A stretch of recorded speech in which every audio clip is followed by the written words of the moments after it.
जय श्री कृष्णा। मैं आचार्य ज्योति आप सभी का स्वागत करती हूँ वैदिक एस्ट्रो केंद्र में। दर्शकों, आज हम बात करने जा रहे हैं अप्रैल माह के प्रेम राशि फल के बारे में और उसी श्रृंखला में आज हम बात करेंगे कन्या राशि वालों के लिए। शुरुआत करने से पहले मैं अपने दर्शकों से अनुरोध करना चाहूंगी कि इस वीडियो को लाइक करें, शेयर करें, बेल बटन दबाकर चैनल को सब्सक्राइब जरूर करें।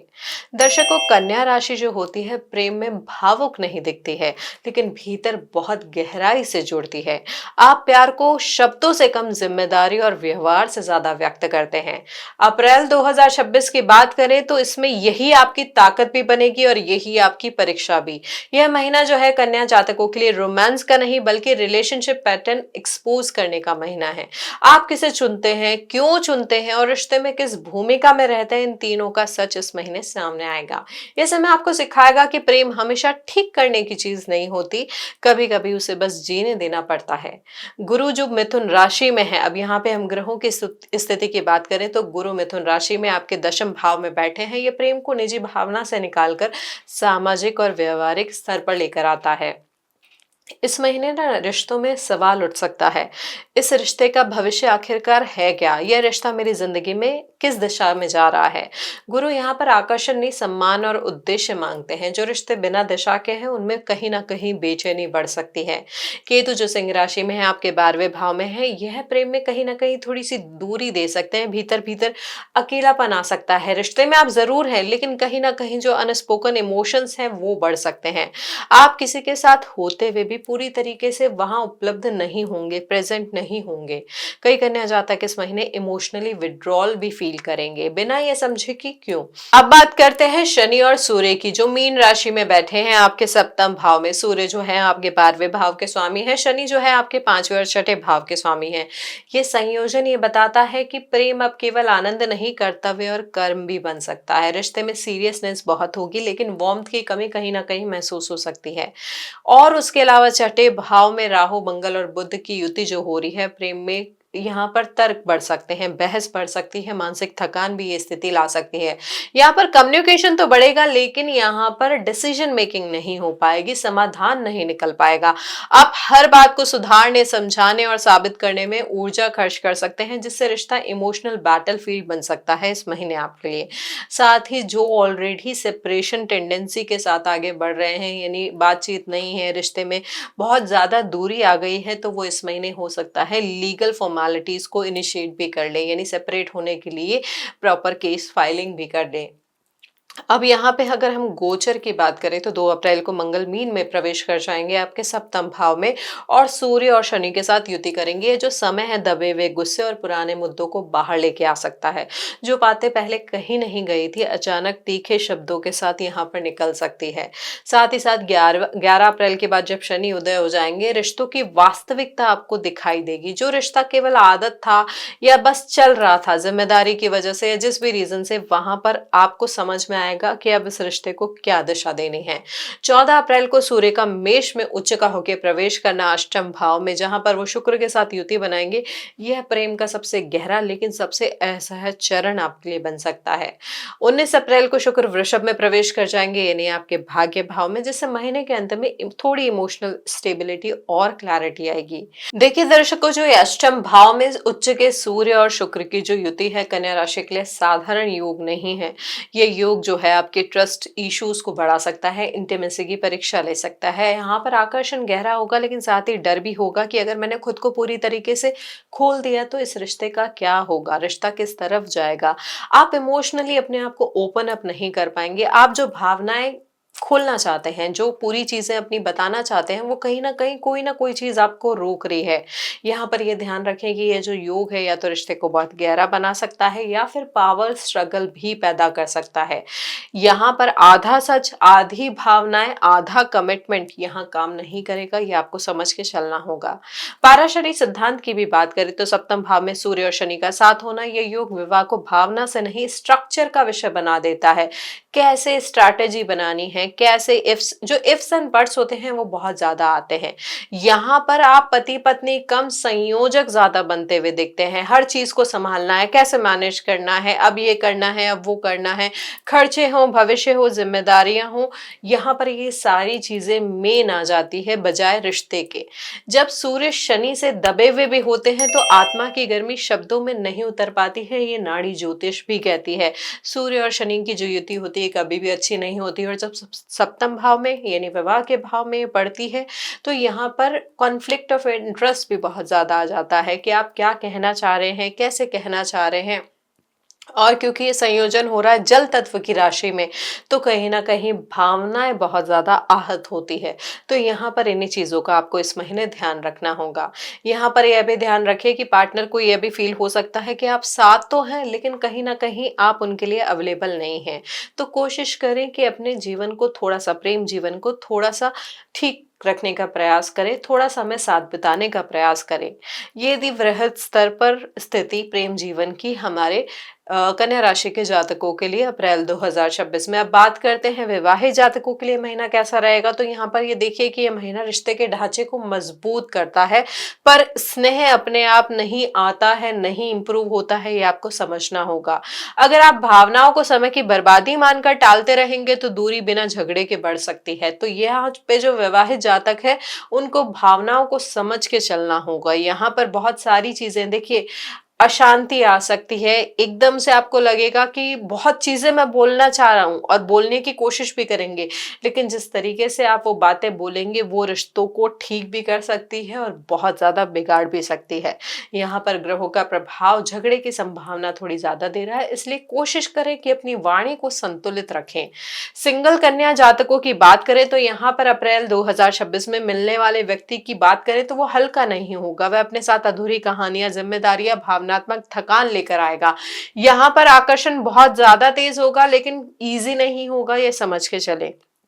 देखिए बेसिकली क्वेश्चन ये नहीं है कि वो व्यक्ति सही है या नहीं है, क्वेश्चन ये है कि आप क्या नियंत्रण या कंट्रोल छोड़ सकते हैं हर चीज का।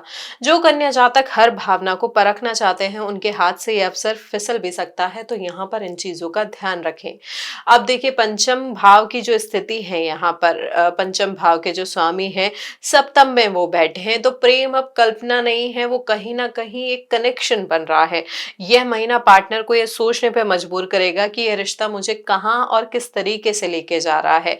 यहाँ पर वैवाहिक संबंधों की संभावना भी दिख रही है, लेकिन यहाँ पे क्योंकि दो जो ग्रह हैं, एक तो डिले करने वाले ग्रह शनि और सूर्य जो कि कहीं ना कहीं ईगो देते हैं और दोनों ही जल तत्व की राशि में है, तो यहाँ पर स्थायित्व अभी नहीं आ पाएगा। हालांकि स्ट्रक्चरिंग की यानी उस रिश्ते को आगे बढ़ाने की बात जरूर होगी, चाहे समाज के सामने उस रिश्ते को रखने की बात हो, आपके परिवार के सामने उस रिश्ते को रखने की बात हो, या फिर कैसे आप अपने करियर के साथ इस रिश्ते को मैनेज कर सकते हैं, ऐसी जिम्मेदारियों की बात हो, इन सब का मूल्यांकन आप इस महीने करेंगे।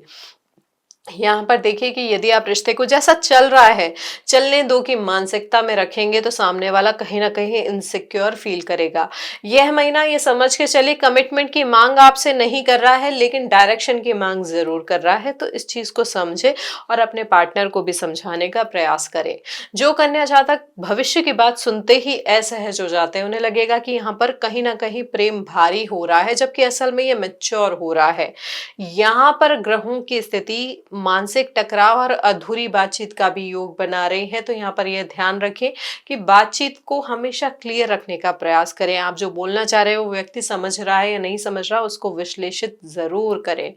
अब अप्रैल 2026 में उन जातकों की बात करें जो ब्रेकअप से गुजर चुके हैं या जिनका रिश्ता अभी बिल्कुल टकराव या टूटने की स्थिति में है, तो यहाँ पर यह ध्यान रखें कि यह महीना जो है इमोशनल अप्स एंड डाउन थोड़े ज्यादा लेकर आ सकता है। हालांकि यहाँ पर रिबॉन्डिंग के या फिर वापस मिलने के चांसेस थोड़े से कम बन रहे हैं, लेकिन यहाँ पर यह जरूर है कि जो पुरानी यादें हैं आपको ये समझाएगी कि उस रिश्ते में आपने कितना ज्यादा कॉम्प्रोमाइज किया था। आप अकेले ज्यादा सोचते थे, ज्यादा उसमें एफर्ट्स लगाते थे, ज्यादा समझते थे, ज्यादा उसको आगे लेके जाने की कोशिश करते थे, लेकिन महीने के उत्तरार्ध में ये बोझ भी आपके मन से धीरे धीरे उतर जाएगा। यहाँ पर क्लोजर आपको जो है शब्दों से नहीं मिलेगा, एक्सेप्ट करने से मिलेगा। अब यहाँ पे ग्रहों की स्थिति ये भी दर्शाती है कि आप ना किसी ऐसे व्यक्ति की ओर खिंच सकते हैं जहां पर आपसे कोई क्वेश्चन ही नहीं पूछा जाएगा। जैसे आप हैं, जो हैं, जिस तरीके से आप व्यवहार करते हैं, यानी आप जो हैं जैसे हैं वैसा आपको एक्सेप्ट कर लिया जा रहा है। तो कहीं ना कहीं ये आपको एक अद्भुत शांति देगा। लेकिन यहाँ पर जो जातक ऑलरेडी रिलेशनशिप में है या विवाहित हैं, वो ये समझिए कि आकर्षण प्रेम से नहीं आ रहा है, इमोशनल अप्स एंड डाउन्स और ओवर एनालिसिस से आ रहा है, आपकी एग्जिस्टिंग रिलेशनशिप की वजह से। एग्जिस्टिंग रिलेशनशिप में आपने इतना ज्यादा उसको एनालाइज किया है, तो कहीं ना कहीं आप भावनात्मक रूप से थक गए हैं। तो जो आपको जैसा है वैसा एक्सेप्ट कर रहा है, तो आप वहां पे बहुत खुश होके उस रिश्ते में आगे बढ़ने का प्रयास करेंगे। तो यहाँ पर यह ध्यान रखिए कि यहाँ पर मन थोड़ी सी राहत ढूंढने का प्रयास कर रहा है, रिश्ता नहीं। अब आपको कौन सा रिश्ता स्थायी बनाना है और या क्षणिक आकर्षण की तरफ जाके अपनी नैतिकता को छोड़ देना है, ये आपकी समझ पे डिपेंड करेगा। आप किस तरीके से आगे ले जाना चाहते हैं, यहाँ पर ये बस उलझन है जिसको आपको संयमित रूप से संभालना पड़ेगा। तो दर्शकों, ये था हमारा विश्लेषण कन्या राशि के जातकों के लिए अप्रैल 2026 का। और जैसा हम आपको हर बार बताते हैं, यहाँ पर कुछ आसान से उपाय आप कर सकते हैं जो आपके ग्रहों के प्रभाव को संतुलित कर सकता है। देखिए, यहाँ पर क्योंकि सूर्य और शनि की युति आपके सप्तम भाव में हो रही है, तो सबसे पहले सूर्य की ऊर्जा को शांत करना बहुत ज्यादा महत्वपूर्ण है। किसी आश्रम या मंदिर में जाके वहां के पंडित जी की सेवा करें। उस आश्रम या मंदिर में जाके जो बड़े बुजुर्ग हैं उनकी सेवा करें। वहां पे उनको अगर वाटर कूलर की आवश्यकता है, पानी से रिलेटेड किसी भी चीज की आवश्यकता है, तो वो उनको प्रोवाइड कराने का प्रयास करें। यहाँ पर एक नॉर्मल चीज आप कर सकते हैं, जो मैं ज्यादातर बताती भी हूँ, कि सूर्य को जल देने से भी स्थायित्व आता है, स्थिरता आती है। यहाँ पर ये नहीं आपको सोचना है कि इन सारे उपायों से रिश्ता ठीक हो जाएगा, बल्कि यह संकल्प लेना है कि मैं रिश्ते में सही साबित होने की बजाय यहाँ पर अपने एफर्ट्स डालने का प्रयास करूंगा, अपनी तरफ से नैतिक रहूंगा, अपनी तरफ से लॉयल रहूंगा, अपनी तरफ से सच्चा रहूंगा। उसके अलावा आप क्या कर सकते हैं, क्योंकि यहाँ पर मंगल की स्थिति अच्छी नहीं है, मंगल राहु के साथ युति करेंगे और उसके बाद आपके सप्तम भाव में प्रवेश कर जाएंगे, तो हनुमान चालीसा का पाठ इस महीने कर सकते हैं। और मंगलवार के दिन आप हनुमान जी के मंदिर में जाके दान भी कर सकते हैं। चाहे तो आप मंगल की वस्तुओं का दान कर दें, जिसमें तांबे का लोटा या मसूर की दाल या फिर गुड़ भी आता है, या फिर आप बूंदी का दान भी कर सकते हैं और प्रसाद स्वरूप जो मंदिर के बाहर लोग बैठे हैं होते हैं उन्हें भी दे सकते हैं। यह आसान से उपाय करके आप इस महीने अपने ग्रहों के प्रभाव को संतुलित कर सकते हैं। सबसे बड़ा जो सजेशन है, उपाय है आपके लिए, ये है कि हर भावना को एनालाइज मत कीजिए। कुछ भावनाएं जो होती है बस महसूस करने के लिए होती है, सुधारने के लिए नहीं। तो यहाँ पर यह उपाय जो है, ये जो चीज है, इसका इस महीने आपको बहुत ज्यादा ध्यान रखना होगा। दर्शकों, अप्रैल 2026 कन्या राशि के लिए प्रेम का ही महीना नहीं है, ये रिलेशनशिप की मैच्योरिटी का टेस्ट है। ये समय आपको बताएगा कि आप प्रेम को सुधारने की परियोजना मानते हैं या साझा करने का अनुभव। जो रिश्ते केवल जिम्मेदारी, आलोचना या कंट्रोल पर टिके हैं, उसमें थकावट आएगी। जो रिश्ते ईमानदारी और इमोशनल प्रेजेंस पर टिके हैं, वो बिना शोर के गहरे होंगे। अगर आपको ये लव राशिफल अच्छा लगा हो तो इस वीडियो को लाइक करें, शेयर करें, कमेंट में अपनी राय जरूर बताएं और बेल बटन दबाकर हमारे चैनल को सब्सक्राइब जरूर करें। हरिओम दर्शकों।